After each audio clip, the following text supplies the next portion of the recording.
Hello, everyone. Welcome to today's session on how to drive loyalty and performance with more meaningful recognition. I am Natasha. I am the head of brand and content at a company called Blueboard. I'll talk a little bit more about who Blueboard is and what we do, but the TLDR is we specialize in experiential employee rewards and meaningful recognition. And for my part, I spend a lot of my day, a lot of my time talking with, listening to HR professionals, people leaders, sales leaders about challenges, trends, what they're seeing working with impacting their people. And personally, I care deeply about creating better employee experiences.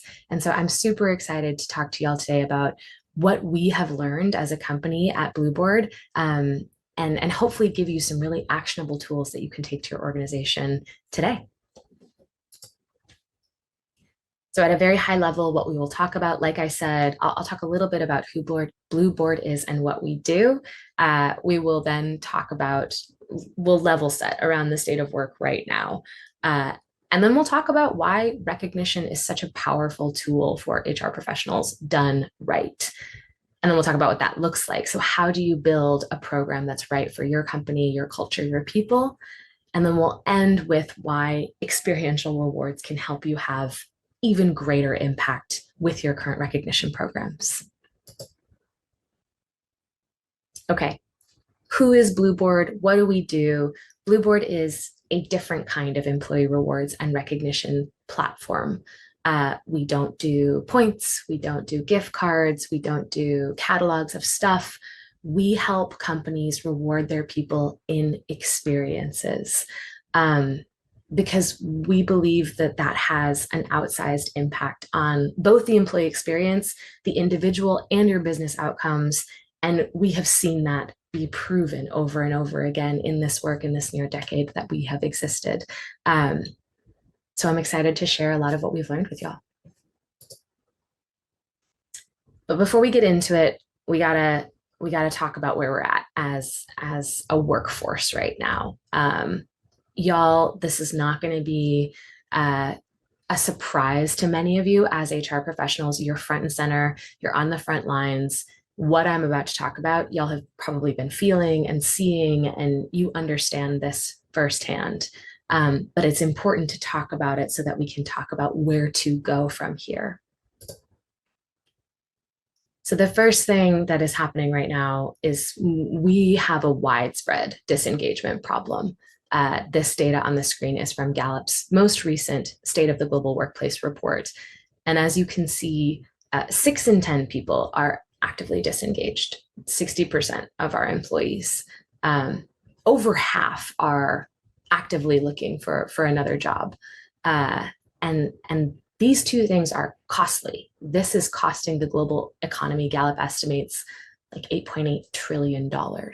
This is having a huge impact on our businesses and on our cultures and on our ability to continue to be productive and to perform at the level that we want to perform at as companies. So what do we do? The good news is that organizations that are prioritizing the employee experience are winning. They're reporting higher overall performance. They're reporting a greater likelihood that their people are innovative, which is something we all need so desperately right now. And they're reporting higher workforce productivity. So this is really good news. We know that if we can invest in employee experience, if we can prioritize the employee experience, we can see some positive outcomes that can counteract this widespread disengagement. But where do we start, right? Employee experience is huge. We use that term a lot in this industry, and sometimes I feel like we forget a little bit what that means. What we're talking about when we talk about employee experience is the sum of every interaction that an employee has with your company. And as HR folks, there's a wide spectrum of ways that we can invest in the employee experience, that we can try to improve the employee experience, right? From short-term, more immediate impact projects to longer-term transformative strategies. And right now, especially as we're being asked to do more with less, we're trying to balance these two. We're trying to figure out what we can prioritize to have the most impact on our people in both the short and long term. Which brings me to a shortcut that a lot of organizations aren't getting right, but that has huge opportunity. And that is in elevating key moments in the employee experience, key milestones, and really making those special. By doing that, we can actually have an outsized impact on the overall employee experience, on employee sentiment with our organization, by really refining how we celebrate key moments, key milestones. And I think y'all can probably guess where I'm going with this. The secret sauce is really in strategic rewards and recognition. And that's what we're going to talk about today. What does that mean? What does it mean to have strategic rewards and recognition? And how do you build it? But before we talk about how, let's return to why. So yes, we know investing in EX has a positive impact, but actually more specifically, investing in meaningful, consistent recognition also has a massive impact on retention, on engagement. Employees who feel recognized in line with their expectations are more likely to feel loyal to their organization. They're 4 times more likely to be engaged, and they're more likely to report a willingness to go above and beyond. So for organizations that are looking at reevaluating recognition and rewards, it is really important to assess where you're at right now. So what are we doing well? What needs improvement? Let's ask ourselves some real questions. So the questions that you're seeing on the screen are not an exhaustive list of questions, but a really strong starting point when you're evaluating your current recognition program. So how are employees being recognized right now? How frequently is it happening? At what cadence is it occurring? Is recognition equitable across the organization? This is something we see a lot. There's ad hoc recognition, there's a general desire to recognize, but there are no standards, which leads to inconsistencies and inequities. And that can really defeat what you're trying to accomplish. How are small moments celebrated and communicated? It's important to consider how you're building an overall culture of appreciation, as you're also considering how you're really elevating those key moments, those key above and beyond moments or big milestones. Are managers empowered to recognize their direct reports? This is a really big one. We know that the manager-employee relationship is critical in the employee experience. It is a key driver of employee satisfaction, happiness, willingness to perform. So how are you involving managers in your recognition program right now? And are expectations clear around recognition and rewards? Do employees know exactly what they need to do to receive recognition? Again, this might feel like a small thing, but it can really, really either make or break a recognition program. And we know that to have an impact on the employee experience the way we want to, we need this to be a functional program that's driving the outcomes that we want it to drive.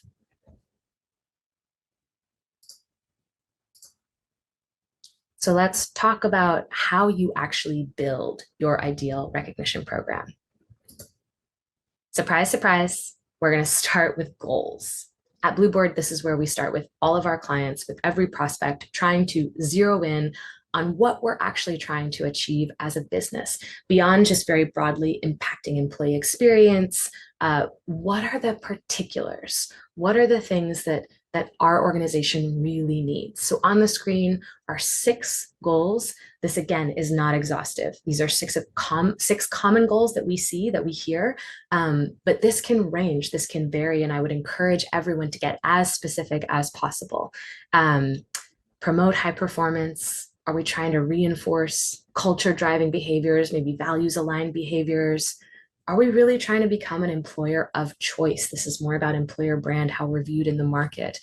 Are we trying to celebrate our tenured people and really reduce attrition at key points? Are we trying to create connection between employees? Are we trying to reduce silos? As specific as you can get here, it is going to help you really think deeply about the program structure that is going to link back to the outcomes you're trying to drive. Now, I've said program structure. Once we have goals, it can be really helpful to feed those goals through an actionable framework to determine which programs to prioritize and why. And I've used the term programs. At Blueboard, we think about an overall recognition program as being made up of different recognition programs, of different use cases. And I will talk about that a little bit later. But first, let's talk about the framework. So at Blueboard, we have developed something called the Blueboard method. And this is designed to help leaders build and launch a multi-dimensional recognition program, like I said, that's made up of multiple programs, so that we can create a recognition program overall that is consistent, equitable, and impactful. A framework like this allows you to drive towards a culture of appreciation and recognition where you have always on appreciation, as well as being able to reinforce values and behaviors that are important to your organization right now. So promoting that culture of high performance. So on the screen, you see a pyramid. This is what we believe a really strong recognition program is made up of. 3 parts: day-to-day appreciation, informal recognition, which is more decentralized or department owned. This is where you're really going to see your managers being able to have more of an impact. And then formal recognition. So these are usually more centralized programs that are run by an HR team or a leadership team. You can learn more about this particular methodology at blueboard.com/approach. We walk through all of it in more detail, and you can dig in deeper as needed. But let's talk about a few example programs that align to these tiers in the pyramid. The first one I want to talk about is peer-to-peer appreciation. So this is really like always on appreciation and recognition. Generally, it's peer-to-peer, it's high frequency, and it's low cost. So this is meant to facilitate shout outs from all over your organization and to drive your culture of appreciation and gratitude. So this is where we're trying to get that culture of thank you at a baseline. Peer-to-peer appreciation also allows you to reinforce behaviors in the moment, especially if you give good guidelines for how you want people to shout each other out. Most recognition vendors, including Blueboard, will have a peer-to-peer functionality. Ours integrates with Slack and Microsoft Teams so that that peer-to-peer shout-out channel is kind of built into your primary messaging system. But the idea is that this is fostering a culture. You're sharing wins in real time. It's timely, so people can shout each other out in the moment, really tying the recognition to the behavior. At Blueboard and within Blueboard peer-to-peer, we also are able to tie shout outs to our core company values, which again, just reinforces the behaviors that we as an organization really value, that we want to see more of. And thinking back to our recognition goals, peer-to-peer appreciation is really going to help you with connection. It's going to help you reduce silos because you have peers who are cross-functional collaborators shouting each other out. And like I said a few times, it's going to really nurture that culture of appreciation. Best practices, I kind of said this already. These are just 2 snippets of Blueboard, Slack, and MS Teams integration, but share wins in real time, encourage your people to share wins in real time, and use this, use your peer-to-peer space to reinforce behaviors and values. And again, this comes with providing some criteria for how you want to see people shout each other out. So feedback frameworks can be really useful here, things like SBI, specific behavior impact. So really making sure it's not just like, hey, Courtney, you're so great, thank you, but more about the behavior that that person did, the impact that it had. Specifics are great here. This will help you build the understanding of the behaviors that you want to see more of and that the organization values. Okay, moving into an informal program. So like I said, these are usually department owned. Incentive programs are something that we are seeing more and more and more of, especially on the growth side of your business. So sales, marketing, channel leaders, and also talent acquisition leaders if we're talking about things like employee referral incentives. But basically, we're usually seeing these programs in departments where teams have quota attainment goals. Incentives can really help change behavior and link goals to performance, right? So if you are trying to drive something new on your team, if you're trying to motivate a certain level of performance, if you're trying to get people to move a little bit faster, incentives can really help you power this, right? You're offering a carrot, and these are really around, like I said, promoting high performance, reinforcing desired behaviors. So with an incentive program, you're going to outline initially like what goals you're trying to drive. And generally those are linked to particular activity behaviors. And then supporting a culture of change. This wasn't on our original goal slide, but can be a really powerful piece of incentivizing people to, when you are moving through a season of change or when you need your team to change, incentives can be really helpful here. Incentive programs can be quite complex. They're fairly custom. This is, like I said, something that Blueboard can help you with. But when we're designing an incentive program, there are kind of three main buckets that you want to consider. So the first is the rules. What are the outcomes you're trying to achieve? What are the key behaviors you're trying to drive? How are you going to measure and evaluate the criteria? So structuring your rules around incentives is really, really important. That's going to, again, decide whether or not your program is successful or not.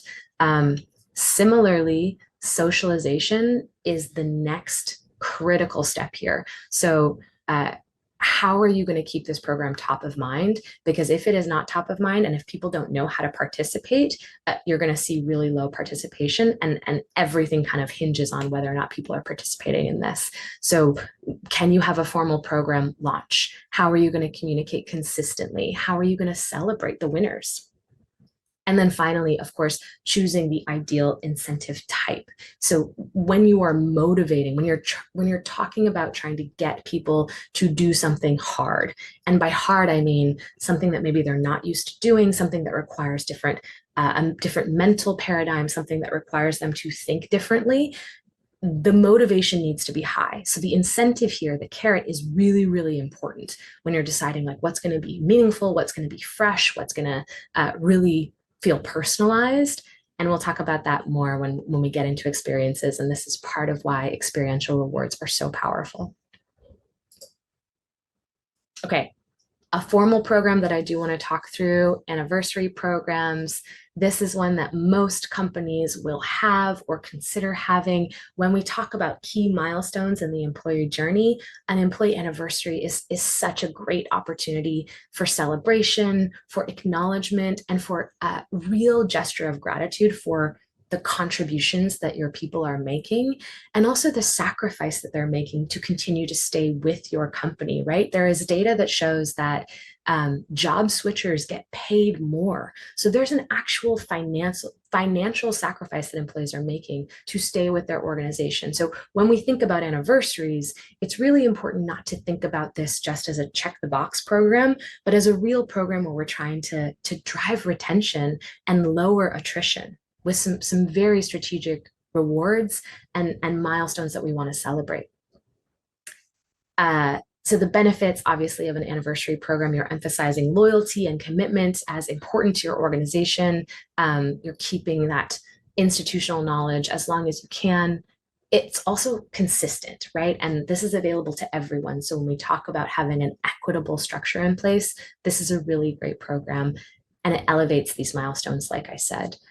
So here we're really talking about retention, attrition, and this can also really help you become an employer of choice or remain an employer of choice. This is a program that you can brag about on your social channels. Best practices here, like I mentioned, don't just check a box. These types of programs can really become just another motion, but if you're intentional about your goals, so let's say as an organization, you're seeing drop off at year 3, year 4, and you really want to encourage people to stick around. This can be a great year to target with a really good reward, something that is meaningful, something that's going to give people a reason to say like, hey, my employer really cares that I'm still here. And that encourages me to continue to invest. It feels reciprocal. Beyond that, diversifying award value as the years progress, as people achieve more tenure is really powerful. And then setting managers up for success. So when someone hits a milestone, don't just think about the reward. This is also an opportunity to really celebrate. So empower your managers to be able to shout their employees out in meaningful ways. There with Blueboard, there's automations that'll make this really easy. So we'll notify your managers a week before the anniversary so they can prepare. But this is something you can always sort of fall back on is automation that facilitates a program like this. So automating the things that can help you be more efficient and allowing you more space for the human parts of it, right? So I can automate a reminder so that my manager has time to craft a really personal message. This is how automation and humanity can work really well together. The last formal program I want to talk about is President's Club. This is one that is really going to be for top performers. Again, generally on the growth side of the business, but depending on how your organization functions, you could open this up to many different departments.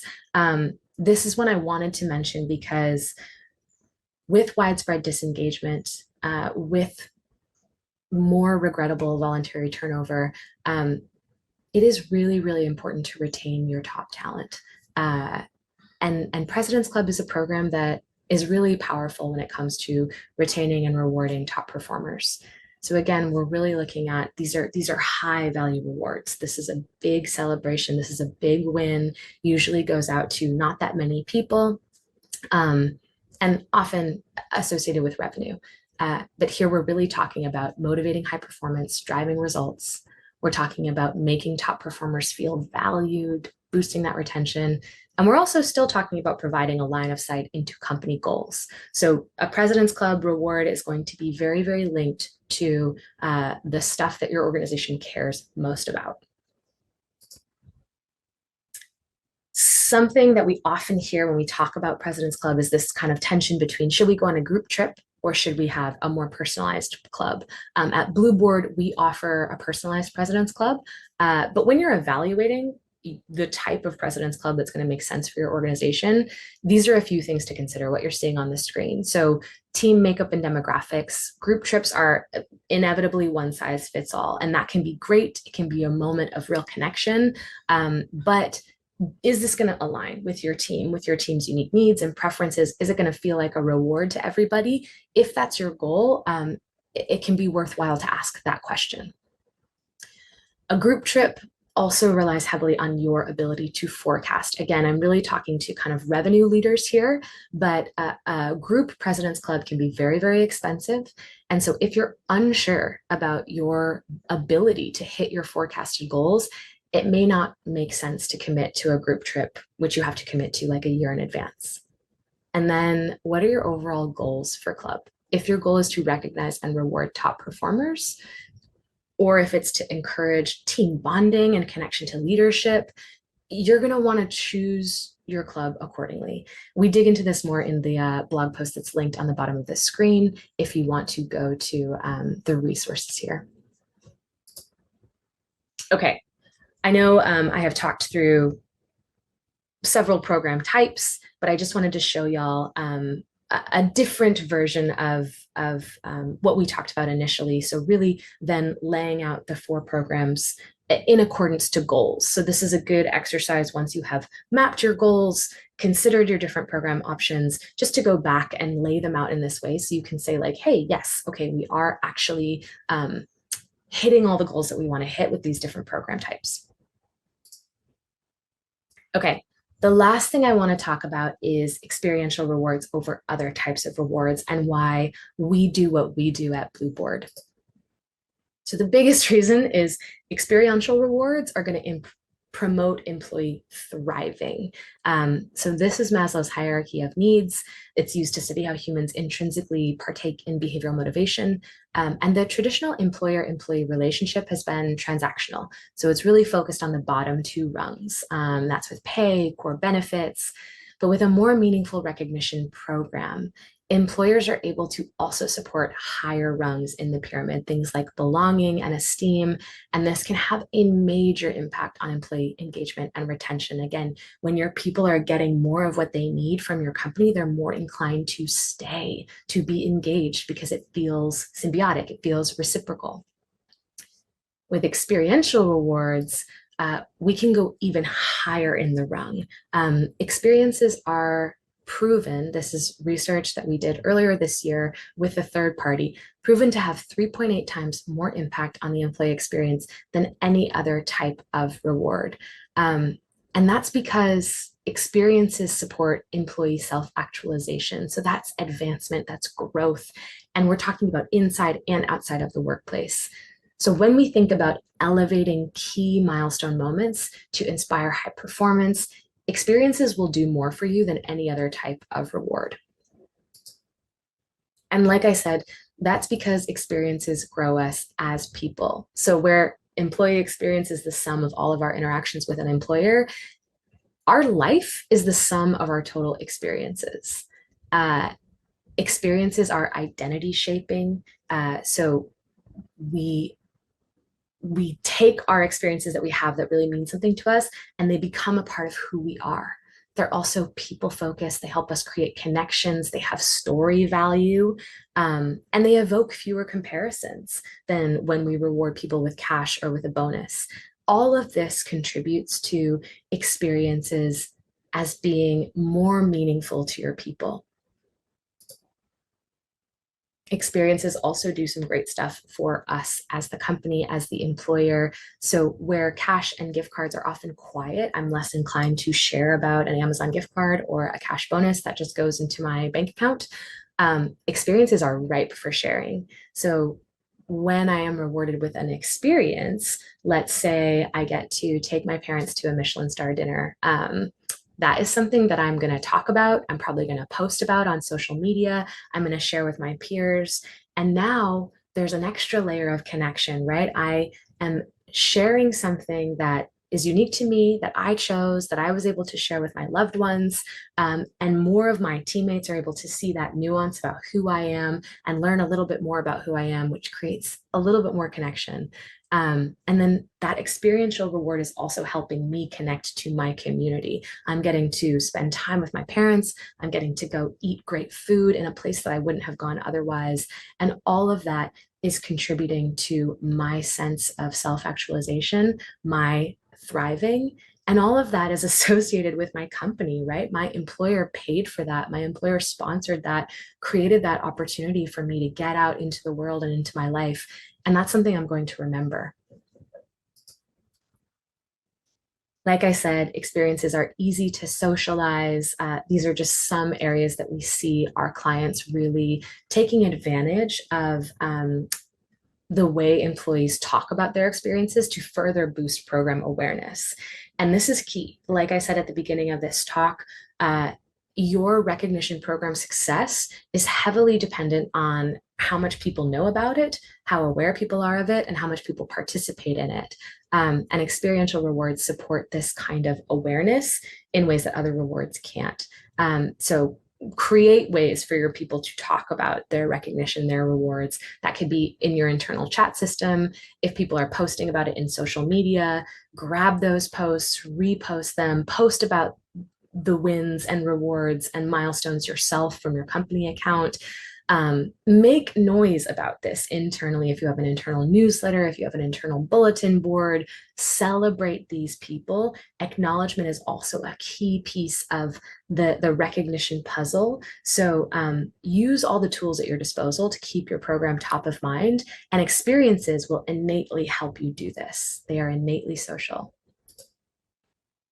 And these are just a few grabs, recent posts from folks that we have seen out blueboarding. And this is the type of buzz that you will see if you start rewarding people with experiences over things or other types of rewards.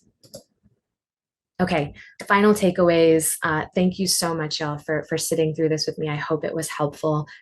First, most important, take the time to understand your recognition goals, to really get clear on what you're trying to achieve, and then design your program from there accordingly. Make sure program criteria is clearly defined, equitable, and visible. Going back to participation, to engagement, this is what is going to allow your people to really show up and engage with your program. And that's where you're going to see impact. And then finally, amplify recognition impact with experiences over things. Thank you so much for your time today. If you have any questions, please feel free to head to blueboard.com. You can also follow up with me. I'm Natasha at blueboard.com, or you can hit me up on LinkedIn. I will share all of my contact information so that you have it. Thank you so much. I hope you have an amazing rest of your day.